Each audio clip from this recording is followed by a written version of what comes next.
Okay, Jason's presentation on Ron Paul, the great politician and a wonderful human being from Texas. He's a foreign policy. The floor is yours. Go ahead.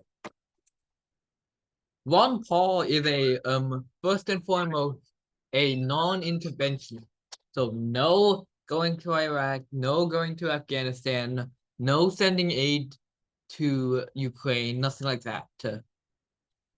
He also advocates withdrawal from the United Nations and from NATO, as well as many other international organizations, to maintain American sovereignty.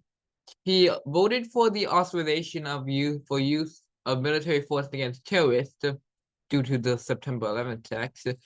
But instead of going after Afghanistan itself, he suggested alternatives such as authorizing the president to grant letters of marque and reprisal. So in targeting the terrorists itself, such as Al Qaeda, instead of um, attacking the entirety of Afghanistan. He was even a staunch opponent of the Iraq War and any war with Iran, and is criticized neoconservatism and U.S. foreign policy in the Middle East because he believes that they both inadvertently cause terrorist reprisals against Americans, such as the 9/11 attacks.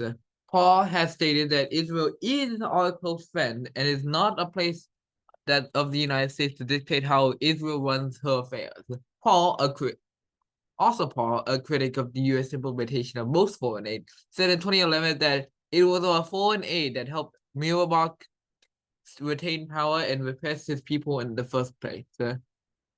For reference, Mohammed Hosni El Sayed Mubarak was an Egyptian politician and military officer who would rule Egypt from 1981 to 2011, following the October Revolution protests in 2004, which led to Viktor Yanukovych ouster from government. Paul accused the National Endowment for Democracy for having staged a coup in Ukraine. Paul had supported the 2014 Crimea status referendum, which he was called a friend of Putin, and has objectives to sanctions during the Russo-Ukrainian War and foreign aid to Ukraine. Paul endorses constitutional rights, such as the rights to keep a bail and habeas corpus for political detainees.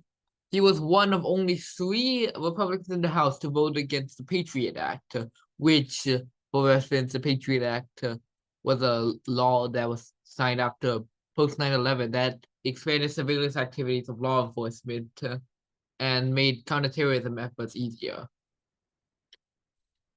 He also believed Paul opposes the federal use of torture, presidential autonomy, a national identification card, warrantless domestic surveillance, and the draft. He has also called for shutting down TSA and moving matters of airline security to private businesses. Paul believes the notion of the separation of church and state is currently being misused by the court system. In case after case, the Supreme Court has been using the infamous separation of church and state metaphor to uphold court decisions that allowed the federal government to intrude on and deprive citizens of their religious liberty. Sometimes within the same month, but after much of the events of the authorities executing lockdown in sequence to the April 2013 Boston Marathon bombing, Paul commented on the tactics used by government forces into a harsh criticism, as he called it a military-style occupation for American City. So, a summary of that. Paul is anti-war, non-interventionist, wants to withdraw from major organizations, did not like the handling of Afghanistan and Iraq, um, supports Israel, does not support foreign aid to pretty much anywhere else in the world, and as for domestic issues, he endorses constitutional rights, despises the torture, presidential autonomy, and a national identification card. Anything against what he considers as liberty. And he also yeah, that's about it. As for economic issues, Paul is a libertarian and a major proponent of the Austrian School of Economics, as he has authored 6 books on the subject and displayed pictures of Austrian school economics Friedrich Hayek, Murray Rothbard, and Ludwig von Mises, as well as President Grover Cleveland and the Chicago School economic Milton Friedman on his office wall. He regularly voted against all proposals for new government spending initiatives or taxes, and cast 2/3 of all the low negative votes in the House during the 1995 to 1997 period. He pledged to never raise taxes, and in the state that he never votes to approve a budget deficit. Paul believes that the country can simply abolish the income tax by scaling back federal spending to fiscal year 2000 levels, financing government operations primarily by excise tax and tariffs. He also finally endorses eliminating most federal government agencies because calling them unnecessary bureaucracies. On April 15, 2011, Paul was one of 4 members of Congress to vote against Republican Paul Ryan's budget proposal, known as the Path to Prosperity. For context, the Path of Prosperity was provide workers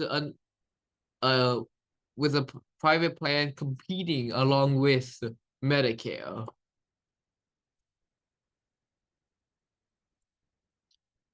Paul has consistently warned of back to the story. Paul has consistently warned of hyperinflation and has called for a return to the gold standard as far back as 1981, and from 1999 until his retirement. He introduced bills into each Congress seeking to eliminate the Federal Reserve System in a single year, and a position he outlines in his 2009 book, End the Fed. Paul is a strong proponent of free trade, as saying that free trade is the answer to a lot of conflicts about the world.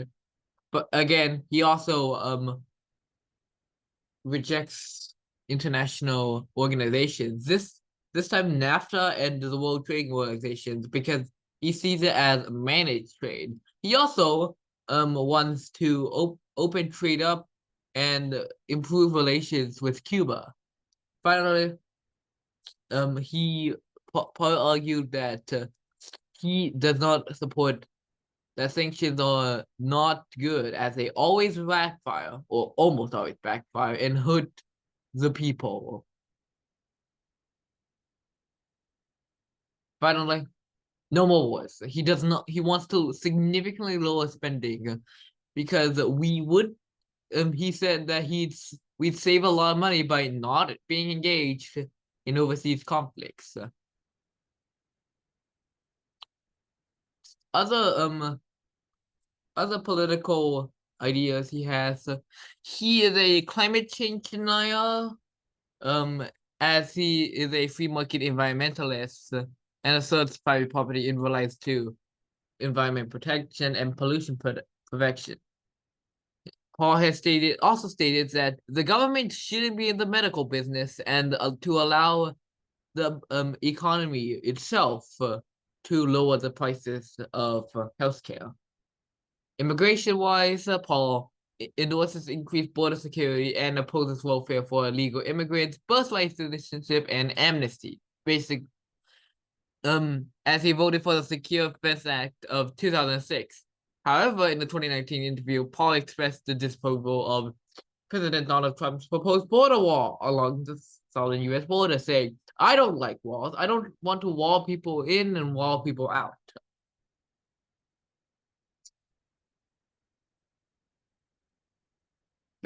When it comes to ballots and voting, he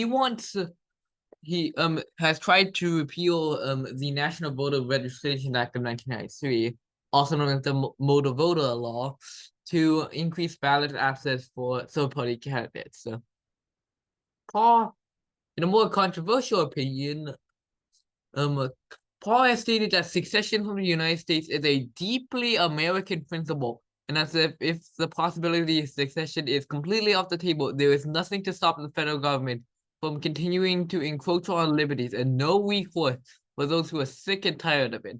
Paul wrote the remarks in a post on his congressional website in one of his first public statements as a member of Congress, noting that many petitions have been submitted to the White House calling for the succession in the wake of the November 2012 election. And finally, social issues.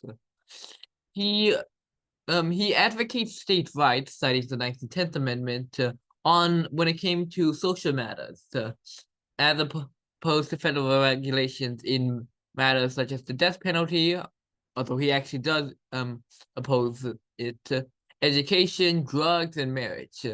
Regarding same-sex marriage in particular, he stated in 2011 that my personal opinion is government shouldn't be involved. The whole country would be better off if individuals made those decisions and it was a private matter. He endorsed revising the military's don't ask, don't tell policy to concern mainly disruptive sexual behavior, whether heterosexual or homosexual. His abortion-related regulations, such as the Sanctity of Life Act in 2005, is intended to negate Roe v. Wade and get the federal government completely out of the business of regulating state matters. Paul says his years as an obstetrician led him to believe that life begins at consumption. Paul was also critical of the Civil Rights Act of 1964, arguing that it sanctioned federal interference in the labor market and did not improve race relations. He wants to remark the Civil Rights Act of 1964 not only violated the Constitution and reduced individual liberty, it also failed to achieve its stated goal of promoting racial harmony and a colorblind society. Paul opposes affirmative action. Paul also, when it comes to the drug, Paul does oppose the federal war on drugs and advocates that states should be the deciding factor of whether to regulate or deregulate drugs, such as medicinal and recreational use of marijuana and other substances. In 2001, he joined with Democratic Chairman Congressman Barney Frank in helping pass the state's right to medical marijuana, an attempt to stop the federal government from preempting states' medical marijuana laws. Paul again partnered with Frank in support of online gambling rights. In 2006, both strongly opposed H.R. 4777, the Internet Gambling Prohibition and Enforcement Act, and H.R. 4411, the Goodlatch-Leach Internet Gambling Prohibition Act. In June 2018, Paul posted a tweet that contained a racist cartoon with the caption that evokes the cultural Marxism conspiracy theory. The tweet read, "Are you stunned by what has become of American culture? Well, it's not an accident. You probably have heard of cultural Marxism, but do you know what it means?" The tweet was deleted with an apology, stating that a staff member had inadvertently posted what Paul described as an offensive cartoon. In August of 2022, Paul expressed support for Republican state governments he described as fighting back against the so-called woke capitalism. And that's about it.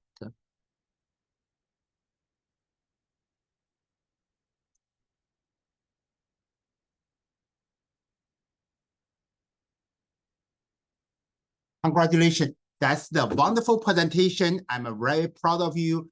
And we'll keep on studying.